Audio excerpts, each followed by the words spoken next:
खुलुमबाय बेयो बड'लेण्ड इंखं टेलिभिजन दिनै 29 डिसेम्बर 2022 बृहस्पतिबार खालि सानसेनि बरादखौ नोंथांमोननि खाथियाव लाबोदों आं सदानन्द दैमारिया।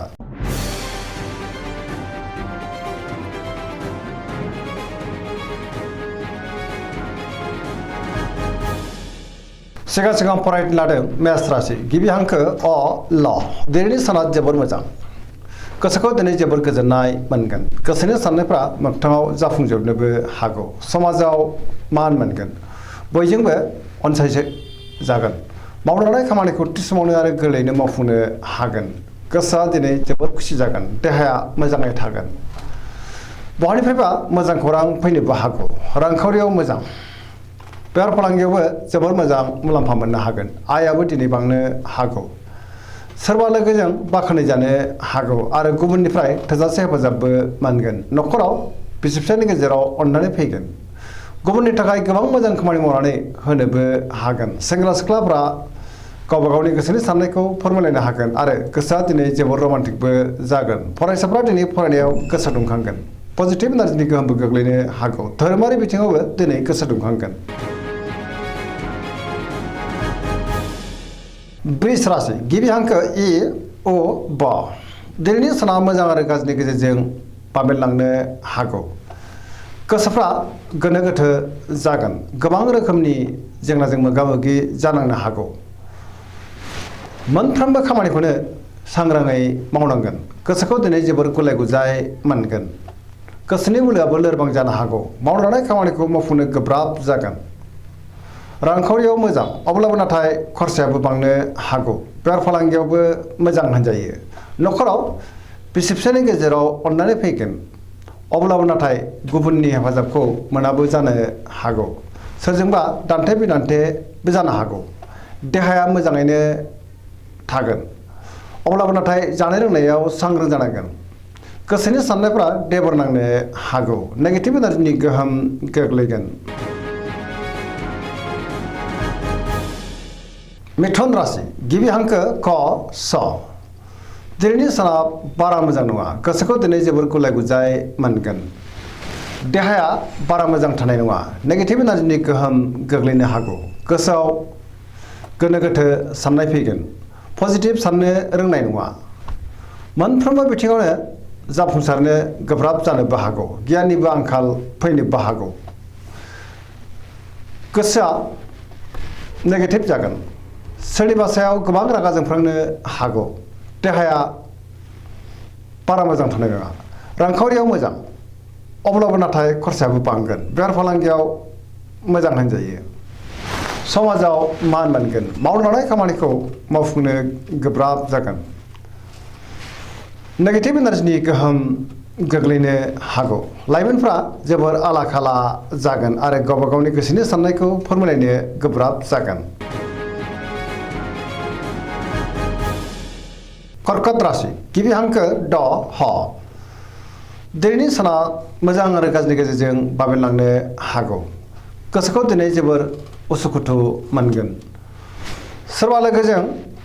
रायखोमा जानोबो हागौ सोरनिबा खैसाराव गोग्लैनांनोबो हागौ सांग्रां जानाया गाहाम गोसोनि साननायफ्रा देबार नांगोन गोसोआव दिनै नेगेटिभ साननायबो फैनो हागौ मावलांनाय खामानिखौ मावफुंनो गोब्राब जागोन माबा नङा माबा मोनसे हेंथा सोमजिनो हागौ रांखावरियाव बारा मोजां नङा आयनिख्रुइ खरसायासो बांसिन जानोबो हागौ बेफार फालांगियाव बारा मोजां नङा होनजायो न'खराव बिदा फंबायनि गेजेराव मोजां सोमोन्दो थागोन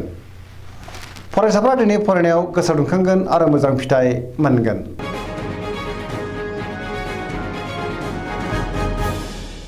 सिंह राशि गिबि हांखो म ट दिनैनि साना जोबोर मोजां गोसोखौ दिनै जोबोर गोजोननाय मोनगोन मोनफ्रोमबो बिथिङावनो जाफुंसारगोन गोसोनि साननायफ्रा दिनै मोगथाङाव जाफुंनोबो हागौ गोसोनि बोलोआबो बांगोन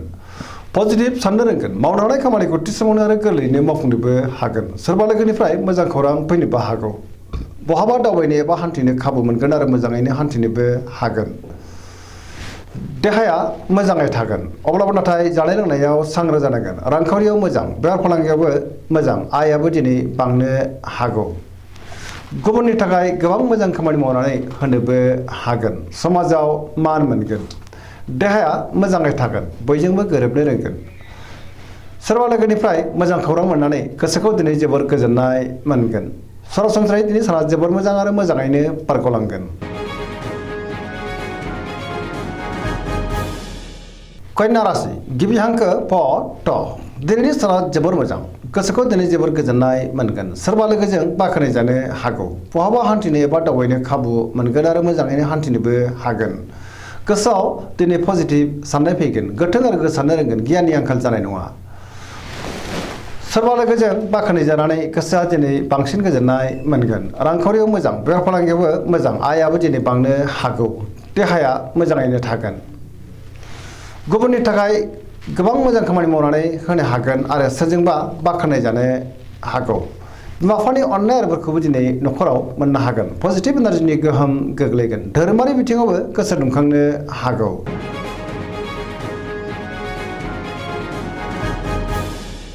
तुला राशि गिबि हांखो र ट दिनैनि साना जोबोर मोजां न'खराव दिनै अनलायनाय फैगोन समाजाव मान बांनो हागौ गोसोनि बोलोआबो बांगोन गावनि गोसोनि साननायखौ दिनै गुबुननो फोरमायनोबो हागोन मावनो लानाय खामानिखौ थिसमावनो आरो गोरलैयैनो मावफुंनो हागोन देहाया मोजाङै थागोन रांखावरियाव मोजां बेफार फालांगियावबो मोजां होनजायो न'खराव बिसि फिसानि गेजेराव अनलायनाय फैगोन बिमा बिफानि अननाय आरोफोरखौ मोननो हागौ बहाबा थाङोब्ला दिनै जोबोर मोजां आरो मोजाङैनो हान्थिनोबो हागोन गुबुननि गोसोखौ गोरलैयैनो बोनोबो हागोन सोरबा लोगोनिफ्राय थोजासे हेफाजाब मोननो हागौ गोदान खामानियाव आखाइ होजेननो हागोन गोथों आरो गोसारनो रोंगोन गियाननि आंखाल जानाय नङा सेंग्रा सिख्लाफोरा जोबोर रमान्टिक जागोन आरो गावबा गावनि गोसोनि साननायखौ फोरमायलायनोबो हागोन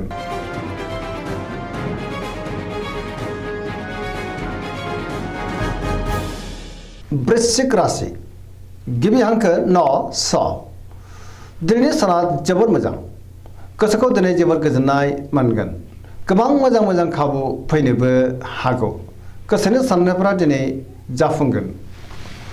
गुबुननि थाखाय गोबां मोजां खामानि मावनानै होनोबो हागोन आरो समाजाव सोरजोंबा बाख्नाय जानोबो हागौ पजिटिभ एनार्जिनि गोहोम गोग्लैगोन बहाबा थाङोब्ला दिनै जोबोर मोजां आरो मोजाङैनो हान्थिनोबो हागोन गोसोआव गोथों आरो गोसारनाय फैगोन गियाननि आंखाल जानाय नङा पजिटिभ साननो रोंगोन मावनो लानाय खामानिखौ थिसमावनो आरो गोरलैयैनो मावफुंनोबो हागोन सिगांनि बबेबा आद्रा खामानियाबो दिनै मावफुंजानो हागौ गोसोनि साननायफ्रा दिनै मोगथाङाव जाफुंनोबो हागौ गोसोनि बोलोआबो बांगोन न'खराव बिसि फिसानि गेजेराव अननानै फैगोन रांखावरियाव जोबोर मोजां अब्लाबो नाथाय खरसायाबो बांनो हागौ बेफार फालांगियाव दिनै जोबोर मोजां मुलाम्फा मोनगोन देहाया मोजाङै थागोन गुबुननिफ्राय थोजासे हेफाजाब मोननो हागौ फरायसाफ्रा दिनै फरायनायाव गोसो दुंखांगोन आरो मोजां फिथाइ मोनगोन लाइमोनफ्रा जोबोर रमान्टिक जागोन आरो गावबा गावनि गोसोनि साननायखौ फोरमायलायनोबो हागोन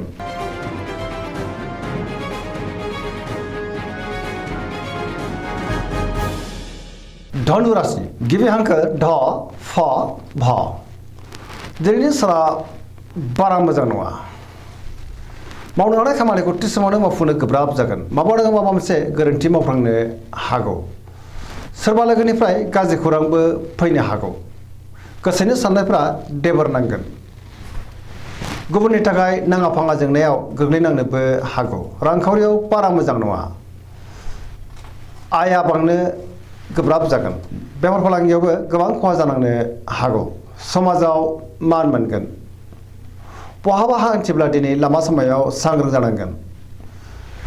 न'खराव बिसि फिसानि गेजेराव अननानै फैनो हागौ बिदा फंबायनिफ्राय हेफाजाबखौ मोनगोन सोरबा लोगोनिफ्राय हरखाबै गाज्रि खौरांबो मोननो हागौ लाइमोनफोरनि गोसोआ दिनै जोबोर आला खाला जागोन अब्लाबो नाथाय गोसोनि साननायखौ फोरमायलायनो हागोन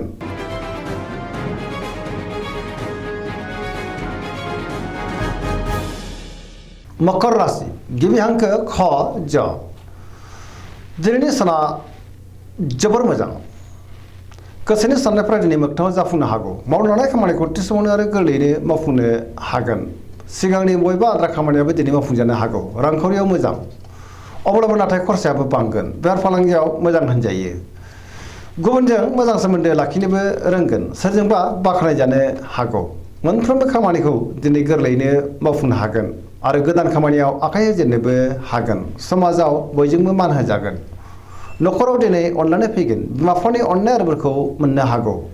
सेंग्रा सिख्लाफ्रा गावबा गावनि गोसोनि साननायखौ फोरमायलायनो हागोन आरो गोसोआ दिनै जोबोर रमान्टिकबो जागोन फरायसाफ्रा फरायनायाव गोसो दुंखांगोन आरो मोजां फिथाइ मोनगोन पजिटिभ एनार्जिनि गोहोमबो गोग्लैनो हागौ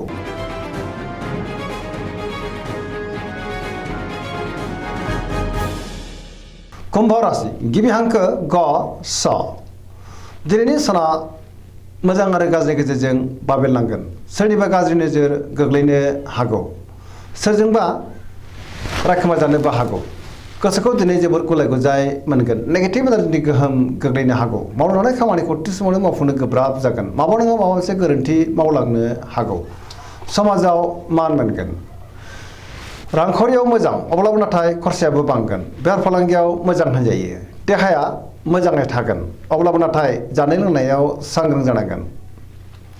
गुबुननि हेफाजाबखौ मोननो गोब्राब जानो हागौ नखराव बिसि फिसायनि गेजेराव अनलायनाय फैगोन बिदा फंबायजों मोजां सोमोन्दो थागोन लाइमोनफोरनि गोसोआ दिनै जोबोर रमान्टिक जागोन